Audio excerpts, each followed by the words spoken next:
Alright guys, how's it going? Welcome back. Well, as of next month, I'll have been trading under the High Peak Autos name for 8 years. I set it up in October 2015. Here in the UK, you need to keep your accounts for 6 years, and obviously I had nearly 8 years worth of accounts. So I was having a tidy up of the office the other day, and I managed to throw away all of my old accounts that I don't need for the first 2 years of trading. But I came across my first month of accounts, from the very first month of High Peak Autos. So I thought today I'd talk through some of the cars that I bought and sold, and really how I got started. A few years ago I did a video titled How I Ended Up with a Used Car Business, and I talked about the very first 6 or 7 cars that I bought, and I bought a batch for £1,000. So it featured, well, they're all here actually, I bought a Peugeot 206, 2 Ford Kas, a Seat Ibiza, a Kia Magentis, remember those? I think there was another Corsa as well. Anyway, I paid just £1,000 for all 6 or 7 cars, and that's really how I started trading. I was trying to find stock everywhere, and that's always the hardest part of this business. So I was scouring eBay, Auto Trader, I was driving up and down the country trying to pick up cars. And what's funny, as I've looked through this list, and the same is true today, the cars that I handpicked, the cars that I cherry-picked thinking they'd sell quickly, didn't really. It was all the ones that I didn't really want that sold straight away. And that's quite a frustrating thing that's still true today. You might be thinking, hang on a minute, Matt, you said you've been trading cars for years. Well, I have. I started off buying and selling cars in Spain while I was at college, but I actually went, I don't know, full-time, I guess you'd call it, or legitimate back in 2015. That's when I set up High Peak Autos Limited. So the very first car that High Peak Autos bought and then sold was a Renault Laguna on an 03. Now I bought that for £150. That belonged to my best mate. It was his dad's car and they were going to scrap it. But back then in 2015, the weight of, or the price of metal wasn't really that high. So in scrap, you'd probably only get £50 for it. And I paid £150 for it. Then I sold it straight away. This was, like I say, it was the first car I ever bought and sold properly for £400. I wonder if it's still on the road. Yeah, could well be, couldn't it? What was the reg? DV03 UKJ. No, expired 2014. Did it? So it's probably not been on the road since then. 20 when? 2014 was when it expired. DV03 UKJ? Yeah. Oh no, Citroen Berlingo. No, Renault Laguna. DV03. UKJ, Juliet. That's weird, isn't it? Maybe I've typed the reg wrong. Good start. Right, good start, yeah. I sold that old Laguna on, I think it was my second day of trading. Now this is the interesting thing with car sales. I get these kinds of questions all the time from people that are setting up or wanting to set up. And I was the same, you kind of panic thinking, I need to get my name out there, I need to advertise, but you don't really. All you need to do is advertise the car because people want a specific car. They don't think, oh, I'm going to pay a visit to my local car dealer that I've heard on the radio. I think they just think, right, I've got a £500 budget, let me find a Renault Laguna. Then they go and find that car. So if you're thinking about getting into car sales, don't panic too much about getting your name out there. Just worry about the stock. Get the stock, advertise the stock, and the phone will ring. What's funny as I'm going through this list, I can remember every single car. Now since then, I've probably bought and sold 4,000 or 5,000 cars, and yet I can remember each car here. Sad, isn't it? The next one then was a Renault Clio that I picked up in London. I saw it on, I think it was on Auto Trader, advertised privately. It was a 1.2 turbo black Clio on a 58 reg. Paid £2,000 for that, sold it for £2,500. Next up was a Kia Magentis on a 53. What a beautiful car that was. That was actually a Cat D, I think. I paid £200 for that. Again, that was in the package of £1,000 cars. And I sold it for £250. In those days, there was an awful lot of scrappy little, wheeling and dealing, trying to get £50 here or £100 there, but it got me to where I am today, I suppose, so I can't really regret that. But this was the reality for me of my journey. I don't look back at this time of my life with fond memories because I didn't enjoy it at all, but it was necessary to get to where I am today. There was a Honda Jazz that I bought from Facebook Marketplace that had been keyed, so I had to get the side painted. I sold that for a £550 profit. There was a Peugeot 206 on a Y that I bought for £125 and sold for £500. There was a Ford Ka. Right, this is interesting. This was one of the cars, this Ka, a 2001 51 Ka that I bought in that package for £1,000. This is the only car in that package that I lost money on. Bought it for, because I paid £1,000 for the whole package, I kind of, portioned them off. So in my mind, I'd paid £100 for this Ka. I sold it for £80. The lady that bought that was like, She was like a character from Heartbeat or something. She was like an old farmer's wife or something. In her 80s, she probably shouldn't have been driving. The car wouldn't pass an MOT because it was rotten, so I just sold it. I think I advertised it for 150 quid, spares repairs. She came along, she was really nice character really, and yeah, offered me £80 for it. She said she was only using it to drive between her farmhouse and the barn or something, so it was never going on the road anyway. She lived up in, I don't know, like rural Lancashire somewhere. So yeah, that was the only one in that package that I lost money on. The rest I profited quite nicely, I suppose. I think I spun that package from £1,000 into maybe £3,500. That K in particular, I bought 2 KAs in that package of £1,000, and there was one that had a rusty bonnet and a damaged boot lid, so I took all the good bits off that old scrapper and then made one nice car out of the two. So then that one that wouldn't pass an MOT, I then sold for £80, but I made it quite clear in the advert that it wasn't roadworthy and everything else. And she came along, I think her son gave her a lift down in something like a Discovery or an old Defender with a trailer. They put it on the back of the trailer and took it off. So I never heard from them ever again. Oh, look at this one, I'd forgotten about this. A Fiat Seicento, do you remember those? SM51, so 51 reg, I paid £200 for it, sold it for £340. Nearly double my money there. That was a red, but it wasn't really red anymore, it was like a pale pink where the sun had burnt it. Next up was a Vauxhall Corsa that I bought for £75. You know what's weird? When I'm rattling off all these prices, like £75 for this, £125 for that, you might think this was in 1926, but this was 2015. Cars were just cheaper back then. You know, it's mad to think this was only 8 years ago. It's not like I'm going back to the wartime. Oh, I bought an Austin 7 here for £3 and £6. It's not like that, it's a Corsa. So I bought that for £75 and sold it for £300. Quite a good profit. This was a disaster. This actually tested my friendship. So I bought a Corsa KT05 XEH for £500 from my best mate's, wife now, but was girlfriend. Paid £500 for that, sold it for £995. A guy called me, I think he was down in Brighton, and he was buying this Corsa for his daughter who just passed a test. So he paid me for it over the phone, £995. He paid a transport company to come and pick it up, so they were driving it down to Brighton for him. I think that cost him a couple £100. So they came and picked it up one evening, that was all fine. The next morning I was woke up by my phone ringing at like 6 AM. It was the delivery driver that had broken down somewhere near, I think it was like Knutsford Way or somewhere, so we hadn't got very far. The timing chain had snapped and the car was just a complete write-off. Then I had the customer call him, wanted his money back, so I had to pay him back the £1,000, which I then spent already on some more stock, so to try and find the £1,000 to pay him back.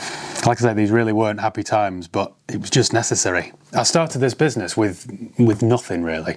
I had a £15,000 loan plus my own savings of maybe, I don't know, £5 maybe, and I had to set up everything, websites, porter cabin, rent, deposits, all that sort of stuff.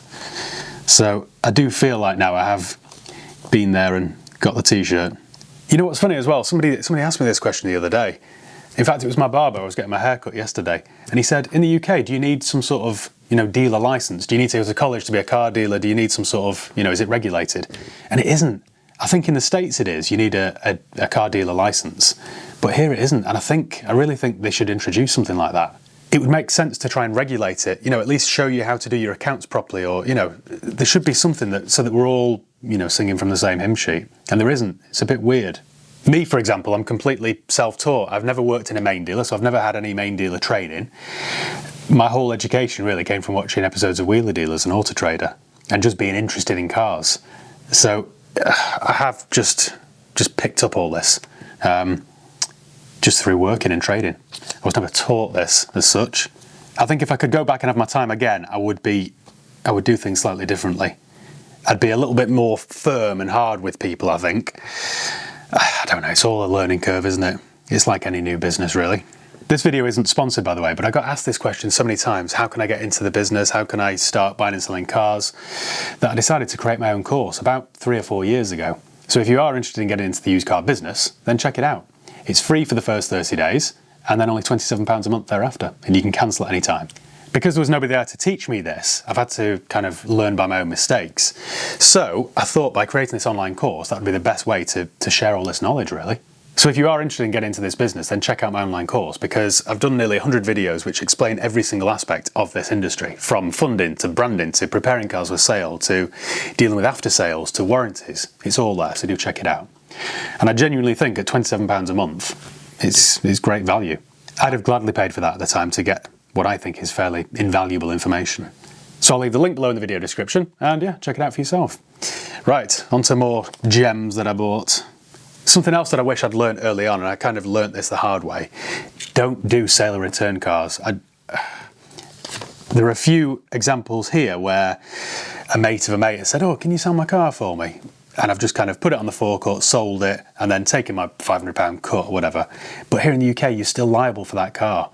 So when it breaks in 2 months' time, you go back to your mate and say, "Oh, by the way, the clutch went on that car or the engine blew up." They don't want to know. You're fully responsible for it. So now I just don't do SOR cars. It's just not worth the headache. This next one was quite a good profit margin. So this was another KA, which I bought in that package. So I paid £200 for that. I sold it for £795. And I took in part exchange a Citroen Berlingo petrol. So it was a Citroen Berlingo van, but it was petrol, which was quite unusual. But it had a few, well, you won't believe this, being a French car, it had a few electrical issues. So I took it to my mechanic, had those fixed, and now I gave £795 for that in part exchange. So basically did a straight swap for this KA. This is how you can quickly sort of amass, not a fortune, but, you know, a lot of money really through this.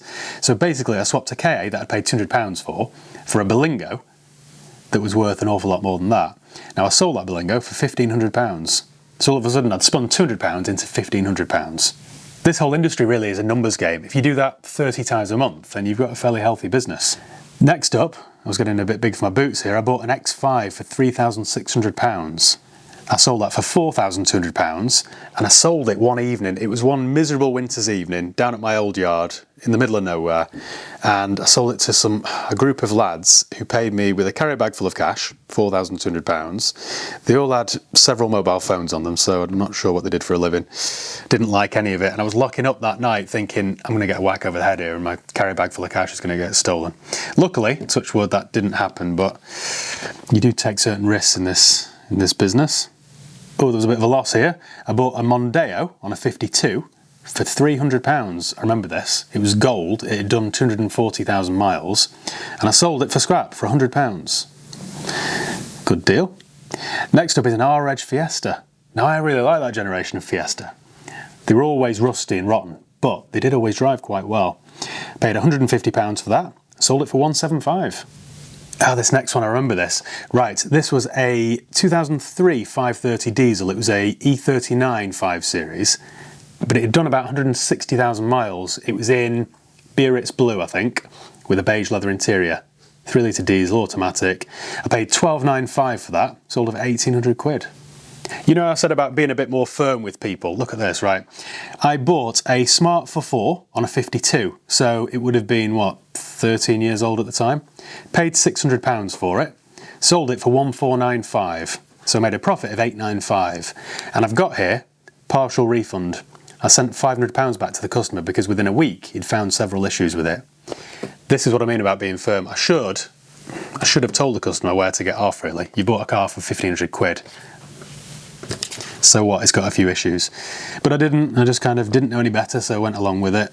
Now technically, to the letter of the law, he's probably right, that customer, but I think what I would have done differently is perhaps advertise my car differently. Maybe be a bit more blunt at the point of sale and say, look, you're buying this, that's wrong, that doesn't work, that's not covered, and just kind of lay it all out there, and then they can't accuse you then of trying to deceive or, you know, have them over with something. Because at £1,495, how can you possibly go back to the dealer and say, this isn't right, that's not right? And I seem to remember it being trivial things like rust on something or, you know, it wasn't like it blew up straight away. Anyway, getting sidetracked. Next up, Proton Impian. MX-03 MXL. I paid £400 for that. In fact, you know what's funny? You know, I always put new reg plates on cars. I used to do this back then because it instantly lifts the car, and for the sake of £15, you get something with a 15-year-old reg plate on it. Straight away you put some new plates on it and it just looks fresher. Somebody about 6 months ago sent me a picture of a browny, bronzy coloured Proton Impian, and it had my plate, so I know that car's still on the road. Just that way back then I didn't realise that High Peak Autos would turn into a well-known brand. And sure enough, somebody sent me a picture of it. So I paid £400 for that car, and I sold it for £870. I delivered that myself down to a guy in Staffordshire, and when I got to his road, I called him to say, "Oh, which house are you?" And as I approached, he had 2 other Proton Impians on his driveway, so he must have been a big fan. I mean, joking apart, they are quite good value for money. You get an awful lot of car. They are cheaply built, but I think off memory that had done really low miles. About 6 months after this, I sold a Proton Gen 2, which had done about 30,000 miles, to my mate's missus. She had it for about 2 years. It was fine. What else then? Oh, here, Nissan Pixo. So that's the same as a Suzuki Alto. 2009, I paid £2,100 for that. I bought it from down in Norfolk. So I drove down there with my dad. He gave me a lift for it. Picked it up. It had a scuff and a bumper. So I got that painted and then sold it for £3,000. So fairly decent profit margin. You know, looking at some of these prices, you just can't pick up cars this cheaply anymore. I think it's since COVID. There's been various reasons, really. The scrappage scheme where people give you £2,000 for an old banger, and also COVID. Then there was a whole shortage with microchips and all that sort of stuff. So you just can't pick up cars for £150 anymore. Not running ones, anyway. This one's interesting. Right, you'll like this if you're a petrolhead. This is a Toyota Hilux Surf. Now, they're all Japanese imports. I think they were the same as what's it called? The 4Runner. I think in the States it's called a 4Runner. In Japan it was a Hilux Surf. So it was an N-Reg. It was in that pale blue colour that they all seem to be in. And I paid £2,500 for that. I sold it for £3,000. And what was funny is when the guy came to buy it, he wasn't the previous owner, but he was the previous owner before that. And he loved the car that much, he saw it for sale on Auto Trader and came up and bought it. So I haven't listed every single car there because we'd be here for an hour, but my total month's profit for my very first month of trading was £16,573. How impressive is that? And that was just me dealing in absolute bangers, really. £16,500. And I don't want to say this job's easy because it really isn't easy. It takes constant effort. I'm still working 7 days a week, buying cars all the time, preparing them, all that sort of stuff. And now I'm videoing them as well. So it certainly isn't easy, but it is, as you can see there, quite financially rewarding. I can't think of a single other business that you would set up on the 1st of October and then have made £16,500 profit. I just can't think, you wouldn't do that with a shop or a restaurant. It's not possible, but in used cars, thankfully, it is. What's interesting as well, I always read autobiographies from entrepreneurial people, and the number of people that started out as used car dealers, wheeling and dealing, it must be at least half of them. Every single book that I read, there's always a snippet where so-and-so started out buying and selling cars. I just think it's interesting. I think fundamentally, if you're sort of a bit of an entrepreneur or like a bit of a wheeler dealer, then cars is a very good way to move on to the next step. That's what I always say to people that sign up for my course as well. I wouldn't want to do this long term because it's stressful, but it's really good. It's a really good springboard to other things. Looking back at this now, I'm not sure exactly how much it cost me to set up, but I know it was probably, I don't know, maybe I had £20,000 to play with. The first package that I bought was those cars for £1,000, plus then I bought the Clio for £2,000 and the Pixo and various other cars. So I perhaps had maybe £16,000 or £18,000 in stock at that point, and then I've made £16,500 profit. The key thing with this business is to keep spinning your money around. As soon as it sells, get it out, get the money in and buy something else with it, and then just keep spinning and spinning and spinning. Before you know it, your £5,000 has turned into £10,000. That's just how it goes. When I look back at this list now, it's made me realise a lot's changed, but also not an awful lot's changed as well. The quality of the cars has changed, but my work ethic's still there. You still have to keep going out and buying cars and risking money and spending money that you don't necessarily have, just to buy more cars in the hope that you can sell them quickly, get the profit and do it all over again. It just takes constant effort. You can't afford to take your foot off the gas at all. Personally speaking, I've used every penny that I've earned from IP Autos over the years and invested it into other stuff, just so that I wasn't too exposed in the used car business. As I've mentioned, it's a really good springboard to other things, so it's just allowed me to invest in lots of different things. So it means you can keep your fingers in lots of different pies, but this is the core of my business. And as much as it gets me down sometimes, and it really does, last month in particular was poor, it's still a crucial part of my business, organisation or whatever, so I can't get away from this, really. Well, I think that's about it. I hope that wasn't too boring for you. I just saw this and thought I've got to do a video with this, just to have a look, really. I think it's in human nature, isn't it, to keep looking back and maybe not reminisce, but certainly try and peg where you are and where you've been and where you want to get to. So if you are in the used car business, or you're thinking about starting out, or you have started out, let me know below in the comments how it's going. Well, thank you all for watching, and thank you for your support over the years. I do really appreciate it. Check out my online course if you're thinking of getting into the used car business. And yeah, make sure you follow me on Instagram, Twitter, Facebook, TikTok. Cheers guys, see you next time.